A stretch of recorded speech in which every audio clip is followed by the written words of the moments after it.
नमस्कार दोस्तों, मैं अनूप कुमार श्रीवास्तव आप लोगों का स्वागत करता हूं। तो चलिए क्लास को हम आगे बढ़ाते हैं। तो मैंने आपको ऋतु परिवर्तन समझा दिया था, मैं फिर से याद दिला दूं।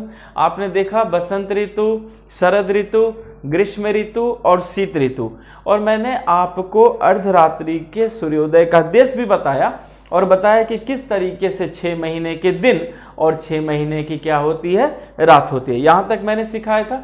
चलिए आज इस चीज़ को हम ग्राफिंग पर देखते हैं। तो बच्चे मैं ग्राफिंग बनाता हूँ, उस ग्राफिंग पर देखिए, आपको सारी चीज़ें खुद ब खुद क्लियर होती चली जाएंगी। ठीक है, ये देखिए, सबसे पहले मैंने क्या किया, सूर्य बना दिया, और हम बहुत बखूबी समझेंगे कि कोई परेशानी नहीं हो। ठीक है, ये देखिए सूर्य है।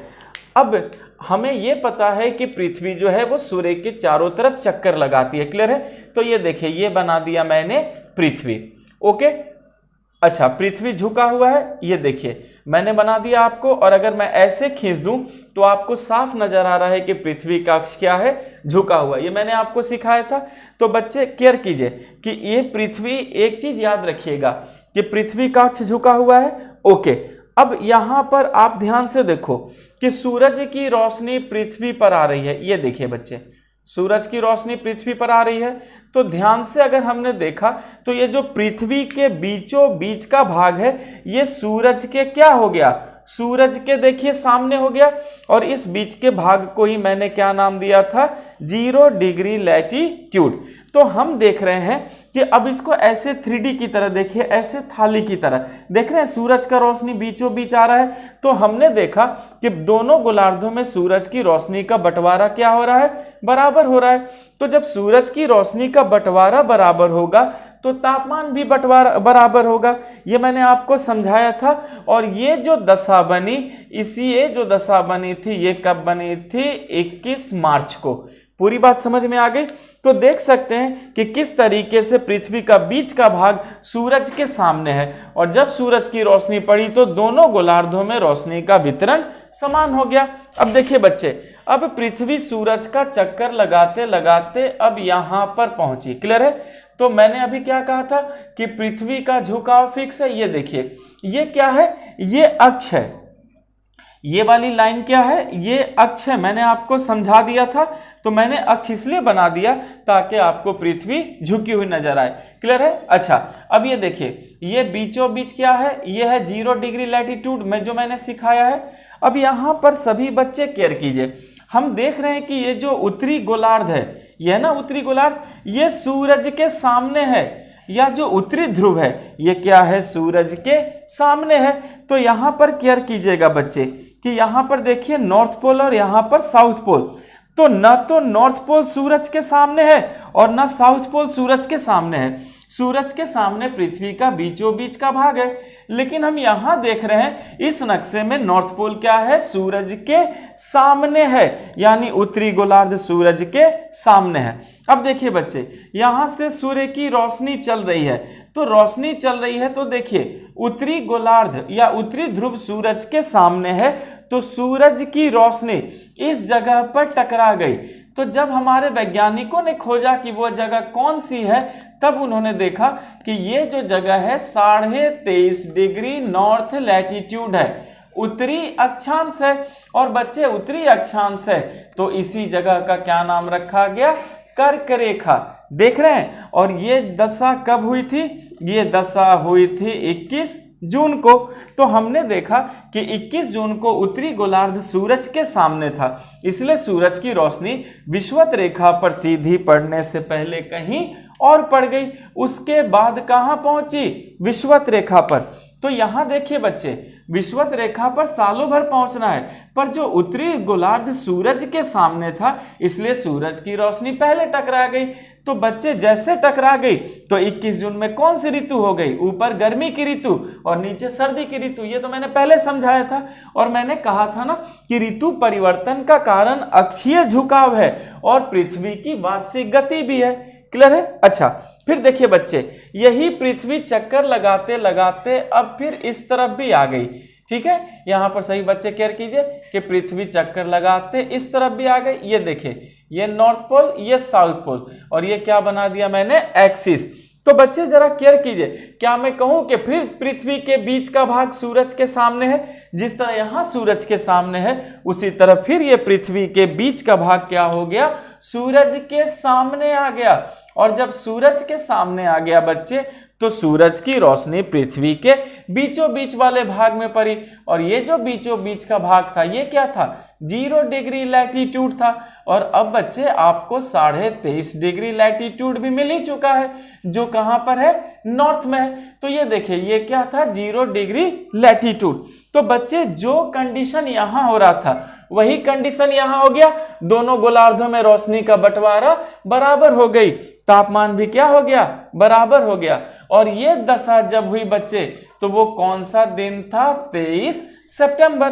तो देखिए मार्च में, फिर जून में, और फिर 23 सितंबर में। अब देखो फिर पृथ्वी क्या हुआ, घूमते हुए इस तरफ आ गई। देख रहे बच्चे, फिर पृथ्वी इस तरफ घूमते आ गई। तो देखिए मैं फिर से आपको बता रहा हूं कि पृथ्वी और उसका अक्ष क्या था, झुका हुआ।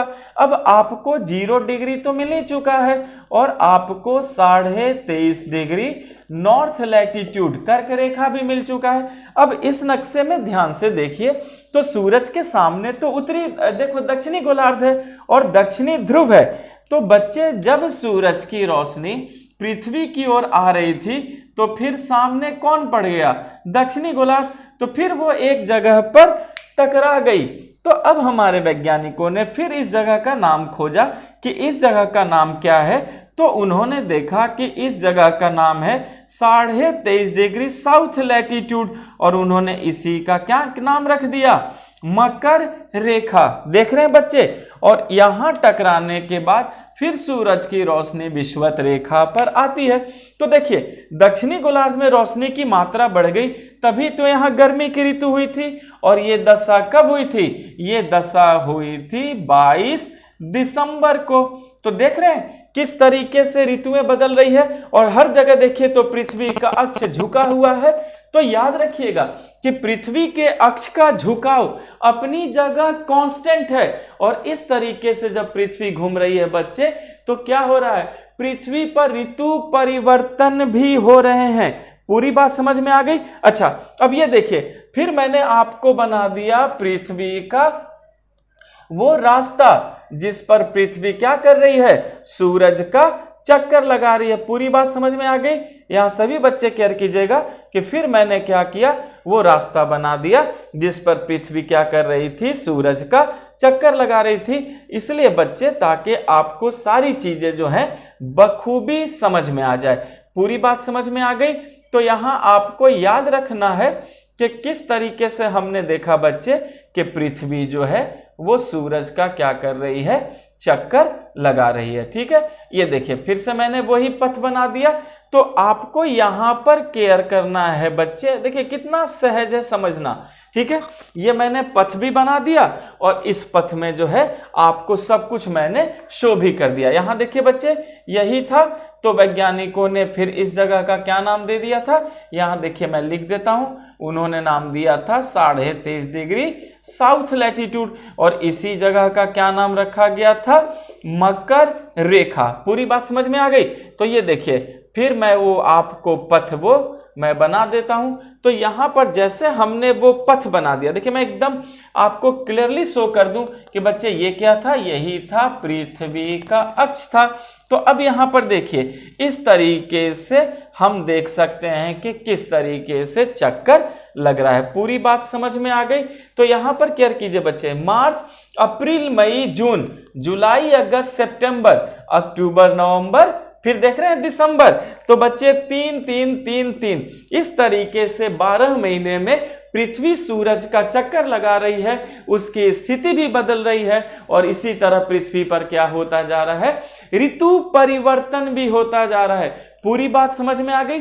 तो मैंने आपको पिछली क्लास में जो फॉर्मूले पर सिखाया था उस क्लास को इस ग्राफ के साथ जैसे मिला के रिवीजन करेंगे पूरी बात दिमाग में छप जाएगी और कभी कोई कंफ्यूजन नहीं होगा। एक एक चीज आपको अपने आप याद होती चली जाएगी।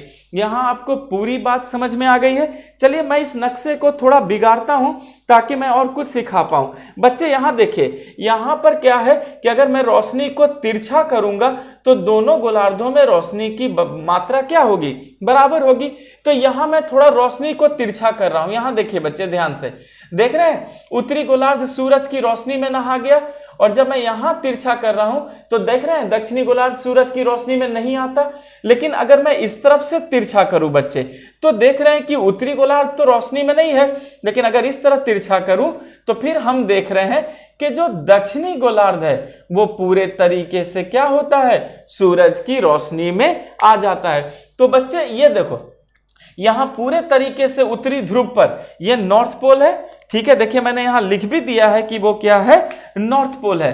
तो बच्चे आप इस नक्शे में देख सकते हैं कि पूरा नॉर्थ पोल सूरज की रोशनी में है। इसका मतलब यहां पूरा दिन हो गया, और देखते हैं यहां रात हो गया। अच्छा, फिर यहां देखिए पूरा दक्षिणी ध्रुव सूरज की रोशनी में है, तो देख रहे हैं पूरा दिन हो गया और यहां पूरा रात हो गया। तो बच्चे यहां से यहां अगर आप जोड़ते हैं तो 3 और 3 6 महीने है। इसका मतलब है इस कंडीशन को, ये कंडीशन बनने में 6 महीने लगे। तो याद रखिए यहां लगातार 6 महीने दिन हो गई, और ठीक नीचे 6 महीने लगातार रात हो गई। अब देखिए बच्चे, यहां दक्षिणी ध्रुव सूरज की रोशनी में है, अब इसको ये होने में भी 6 महीने लगा, तो यहां भी 6 महीने दिन हो गई, और यहां पर 6 महीने क्या हो गई, लगातार हो गई, पूरी रात हो गई। अब समझ में आया बच्चे, यही कारण है कि ध्रुवों पर लगातार 6 महीने के दिन और 6 महीने की रात होती है। तो देख सकते हैं कि ये नक्शा इतना वैज्ञानिक है बच्चे कि आपको पूरा दिन और रात समझा रहा है, 6 महीने के दिन 6 महीने की रात भी बता रहा है, और कैसे ऋतु परिवर्तन होता है वो भी समझ रहे हैं, और सूरज की रोशनी क्यों कहीं और पड़ जा रही है, क्यों बराबर हो रही है, सारी चीजें जो है आप इस ग्राफ से बखूबी समझ सकते हैं। यहां आपको पूरी बात समझ में आ चुकी है सभी बच्चों को। चलिए अब जाकर हमने बच्चे ऋतु परिवर्तन की सारी चीजों को कंप्लीट किया, और बखूबी अच्छे से हमने क्या कर लिया है, उसे कवर किया है। यहां आपको पूरी बात समझ में आ चुकी है। चलिए तो मैं इसे मिटाता हूं, और अब हम अपने अगले चैप्टर की ओर चलेंगे, जो ज्योग्राफी का सबसे इंपॉर्टेंट चैप्टर है। और याद रखिएगा बच्चे, एक क्वेश्चन वहां से फिक्स होता है। बस जो बोल रहा हूं, जैसे बोल रहा हूं, क्लास नोट्स को सुनते चलिए, जितने भी प्रश्न होंगे सभी आपके क्लास नोट से होंगे, बेफिक्र रहिए। इस चैनल पर पूरी मेहनत की जाएगी। तो चलिए मैं मिटा देता हूं, पूरी बात क्लियर है, ओके।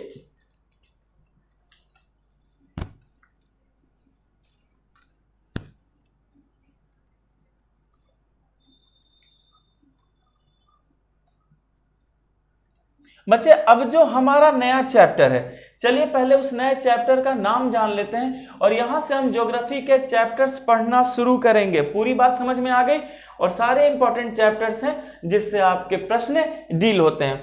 तो बच्चे जो हमारे चैप्टर का नाम है, सभी बच्चे पहले याद रखेंगे, हमारे चैप्टर का नाम है पृथ्वी का तापीय विभाजन। पृथ्वी का तापीय विभाजन, जिसे हम कहते हैं थर्मल डिवीजन ऑफ अर्थ। पृथ्वी का तापीय विभाजन, थर्मल डिवीजन ऑफ अर्थ। तो बच्चे ये बहुत इंपॉर्टेंट चैप्टर है, पृथ्वी का तापीय विभाजन। जैसा मैंने आपसे कहा है कि एक क्वेश्चन फिक्स है, वो आपको जो है यहां पर मिलेगा ही मिलेगा। तो चलिए पृथ्वी का तापीय विभाजन पढ़ने से पहले मैं आपको एक दो बात बताता हूं, जिससे टीचर और बुक की गलती कमी आपके सामने आ जाती है। पूरी बात समझ में आ गई? ठीक है बच्चे, जरा केयर कीजिए। चैप्टर का नाम है पृथ्वी का तापीय विभाजन। इसका मतलब है पृथ्वी के पास ताप है, और उस ताप का मैं क्या करने जा रहा हूं, विभाजन करने जा रहा हूं। लेकिन बच्चे मुझे सोच समझ के बताइए कि क्या वाकई पृथ्वी के पास ताप है? देखिए पृथ्वी एक ग्रह है, और ग्रह की परिभाषा है उसमें खुद का ऊष्मा और प्रकाश नहीं होता। तो बच्चे जब पृथ्वी के पास खुद का ऊष्मा और प्रकाश है ही नहीं, पृथ्वी के पास ताप है ही नहीं, तो फिर विभाजन कैसे हो जाएगा? यानी सोचने की बात है कि जब पृथ्वी के पास ताप है ही नहीं तो फिर हम उसका विभाजन कैसे करेंगे? तो याद रखना है बच्चे कि ताप पृथ्वी के पास है या सूरज के पास, तो हम क्या कहेंगे? जाहिर है सूरज के पास कहेंगे। ठीक है, तो ताप सूरज के पास है, और सूरज ने यह ताप किसे दिया है? पृथ्वी को। तो पहले सूरज आया या पृथ्वी? तो पहले आया सूरज। इसका मतलब है बच्चे हमें पहले सूरज पढ़ना है, और जो सूरज को समझ गया क्या वो पृथ्वी को नहीं समझ जाएगा? तो याद रखिएगा कि चैप्टर का नाम कहने को पृथ्वी का तापीय विभाजन है और हम तुरंत पृथ्वी को पढ़ना शुरू करते हैं। हम ये गलती नहीं करेंगे, पहले हम सूरज को पढ़ेंगे, अपने आप हमें पृथ्वी समझ में आ जाएगी। पूरी बात समझ में आई? चलिए तो बच्चे यहाँ मैं आपको ग्राफिंग पर सब सिखाता हूँ, सीखते चलिए। जैसे मान लीजिए बच्चे, ये हमारे ब्रह्मांड में एक बॉडी है और इस बॉडी का क्या नाम है? सूर्य है। तो सूर्य, ये नाम हमने और आपने दिया है बच्चे, क्लियर है? सूर्य नाम क्या है? ये हमने दिया है, हमारे देश में हम सूर्य कहते हैं, सूरज कहते हैं। लेकिन दरअसल विज्ञान क्या कहता है कि सूर्य जो है दरअसल एक तारा है। सूर्य क्या है बच्चे? एक तारा है और तारे की परिभाषा है जिसके पास खुद का ऊष्मा और प्रकाश हो। पूरी बात समझ में आ गई बच्चे? तो आपको याद रखना है कि सूर्य दरअसल क्या है? सूर्य दरअसल एक तारा है और तारे की परिभाषा ये होती है कि जिसके पास से स्वयं का, जिसके पास खुद का क्या हो? ऊष्मा और प्रकाश हो, उसे ही हम क्या कहते हैं? तारा कहते हैं। इसका मतलब क्या है कि सूर्य जब एक तारा है, इसका मतलब है इसके पास भी खुद का ऊष्मा और प्रकाश होगा। पूरी बात समझ में आ गई? ठीक है, तो सभी बच्चे ध्यान दीजिए कि ये जो मैंने बीच में बनाया है ये सूर्य का कोर है, जिसे आप केंद्र कहते हैं। पूरी बात समझ में आ गई? अब यहाँ सभी बच्चे ध्यान से देखिए, ये है सूर्य का केंद्र और सूर्य के केंद्र को ही हम क्या कहते हैं? कोर कहते हैं। पूरी बात समझ में आई? तो सूर्य के केंद्र को कोर कहते हैं। इस कोर में एक प्रक्रिया चल रही है बच्चे, और उस प्रक्रिया को हम कहते हैं नाभिकीय संलयन। पूरी बात समझ में आ गई? याद रखिएगा कि सूर्य एक तारा है, तारे के पास खुद का ऊष्मा और प्रकाश होता है। तो मैंने ये सूर्य का केंद्र बनाया है जिसे कोर कहते हैं। इस कोर में नाभिकीय संलयन प्रक्रिया चल रही है और नाभिकीय संलयन प्रक्रिया में हाइड्रोजन के नाभिक किसमें बदल रहे हैं? हीलियम में। सभी बच्चे केयर कीजिए कि सूर्य के केंद्र को कोर कहते हैं, कोर में नाभिकीय संलयन नाम की प्रक्रिया चल रही है। नाभिकीय संलयन में हाइड्रोजन किसमें बदल रहे हैं? हीलियम में। और हाइड्रोजन और हीलियम बनने से इसमें ऊष्मा ऊर्जा की उत्पत्ति हो रही है। किसकी उत्पत्ति हो रही है बच्चे? ऊष्मा ऊर्जा की उत्पत्ति हो रही है। तभी सूर्य को क्या कहा गया है? तारा कहा गया है। तो आप सभी बच्चे याद रखिएगा कि सूर्य के केंद्र में, जिसे हम कोर कहते हैं, वहां पर नाभिकीय संलयन नाम की प्रक्रिया हो रही है।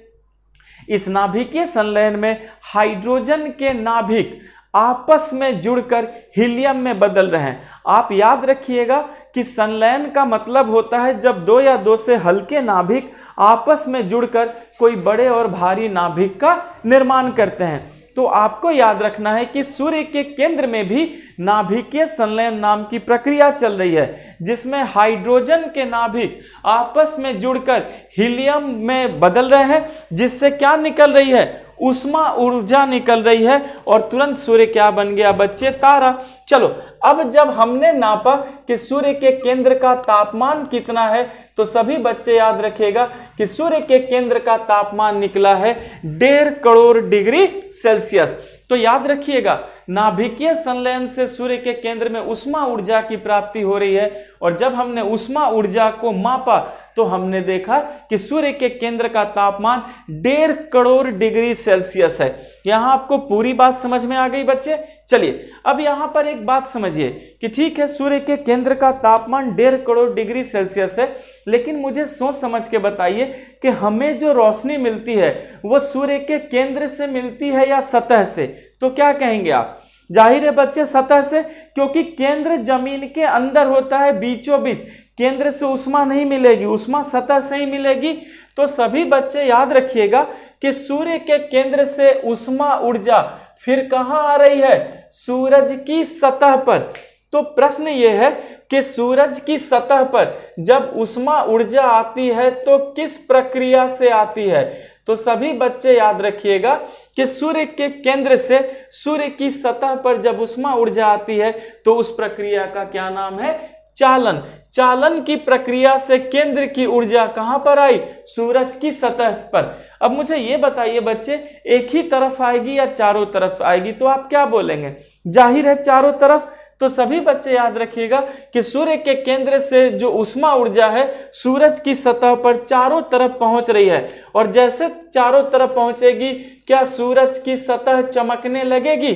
समझिए बात को बच्चे। जाहिर है कि अगर केंद्र से तापमान सतह पर पहुंचेगा तो सूरज की सतह भी चमकने लगेगी। इसका मतलब है कि सूर्य के केंद्र से चालन नाम की प्रक्रिया से जो ऊष्मा ऊर्जा है वो कहां पर आ गई? सूरज की सतह पर आई, और सूरज की सतह क्या हो गई? चमकने लगी। तो सभी बच्चे याद रखिएगा कि सूरज की वह सतह जिसके पास ऊष्मा और प्रकाश है, देख रहे हैं सभी बच्चे कि सूरज की वह सतह जिसके पास ऊष्मा और प्रकाश है उसे क्या कहते हैं? तो सभी बच्चे याद रखिएगा उसे ही कहते हैं प्रकाश या आभा मंडल। क्या कहते हैं? प्रकाश या आभा मंडल, जिसे इंग्लिश में फोटोस्फीयर भी कहा जाता है। तो आप सभी बच्चे याद रखिएगा, मैं फिर से प्रश्न कह रहा हूं आपको, आपसे पूछा जाएगा कि सूरज की उस सतह का नाम बताइए जिसके पास खुद का ऊष्मा और प्रकाश है। उन्होंने सतह की बात की बच्चे, तो जैसे सतह की बात की कि जिसके पास ऊष्मा और प्रकाश है, आप बोलेंगे प्रकाश मंडल या आभा मंडल, और इंग्लिश में क्या कहते हैं? फोटोस्फीयर। और जब बच्चे प्रकाश मंडल या आभा मंडल का टेम्परेचर देखा गया तो वो टेम्परेचर कितना था? 6000 डिग्री सेल्सियस। तो आप सभी बच्चे याद रखेंगे कि सूर्य की सतह का जहां पर तापमान है उसका नाम है प्रकाश मंडल या आभा मंडल, इंग्लिश में फोटोस्फीयर कहते हैं, और आभा मंडल का तापमान कितना है? 6000 डिग्री सेल्सियस। बच्चे याद रखिएगा कि जिस मशीन से मापा गया है उस मशीन को कहा गया है पायरोमीटर। क्या कहा गया है बच्चे? पायरोमीटर। और पायरोमीटर को हम हिंदी में उत्तापमापी भी कहते हैं। क्या कहते हैं? उत्तापमापी। तो सभी लोग याद रखेंगे कि प्रकाश मंडल का तापमान 6000 डिग्री सेल्सियस है, और ये जिस मशीन से मापा गया है उस मशीन का क्या नाम है? पायरोमीटर है, या हिंदी में उत्तापमापी। तो बच्चे याद रखिए, अगर आपसे ये पूछा जाए कि तारे का तापमान किससे मापते हैं तो क्या बोलेंगे? पायरोमीटर। या पूछा जाए प्रकाश मंडल का तापमान किससे मापते हैं तो भी क्या बोलेंगे आप? पायरोमीटर। या अगर ये कहा जाए कि दूर स्थित किसी वस्तु का तापमान कैसे मापेंगे तो बच्चे उन्होंने कहा है दूर स्थित। तो याद रखिएगा कि तारे से दूर कुछ नहीं होता, तो तारा ही तो दूर में है, तो आंसर क्या देंगे? पायरोमीटर। तो बच्चे याद रखिएगा, दूर स्थित वस्तु बोले, तारा बोले, आभा मंडल बोले कि तापमान किससे मापा जाता है, आप कहेंगे पायरोमीटर या उत्तापमापी। पूरी बात समझ में आ गई? तो याद रखेंगे कि पायरोमीटर या उत्तापमापी से हमने क्या मापा बच्चे?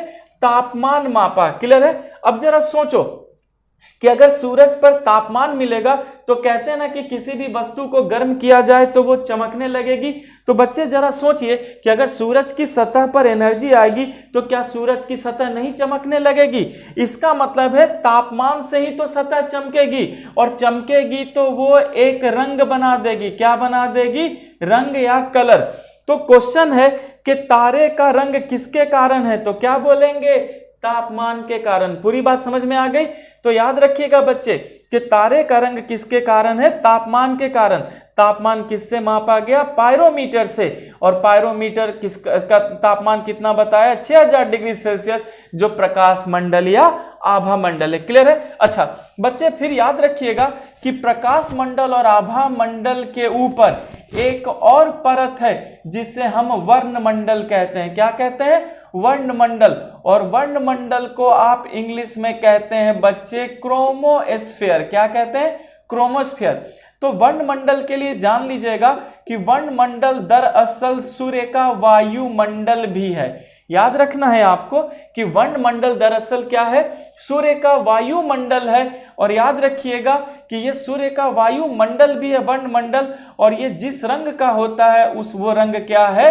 ये लाल रंग का है। तो कभी कभी अगर सूर्य के किनारे आपको लाल दिखे बच्चे, तो वो उसका वर्णमंडल है, जो उसका वायुमंडल है, और ये लाल रंग का है। और याद रखेंगे कि सौर कलंक इसी में पाया जाता है। सौर कलंक को आप सौर का धब्बा भी कहते हैं बच्चे। और यहाँ पर जो तापमान है वो लगभग 4500 डिग्री सेल्सियस के करीब पहुंचता है। तो याद रखना है कि वर्णमंडल का जो तापमान है वो लगभग 4500 डिग्री सेल्सियस है, और वर्णमंडल ही वायुमंडल है, ये लाल रंग का है। और सौर कलंक, जिसको हम सौर धब्बा कहते हैं, वो इसी में पाया जाता है। पूरी बात समझ में आ गई? ठीक बच्चे, याद रखिएगा कि वर्णमंडल के ऊपर सूरज की एक और सतह है जिसे हम कोरोना या किरीट कहते हैं। क्या कहते हैं सभी बच्चे? केयर कीजिएगा, कोरोना या किरीट। क्लियर है?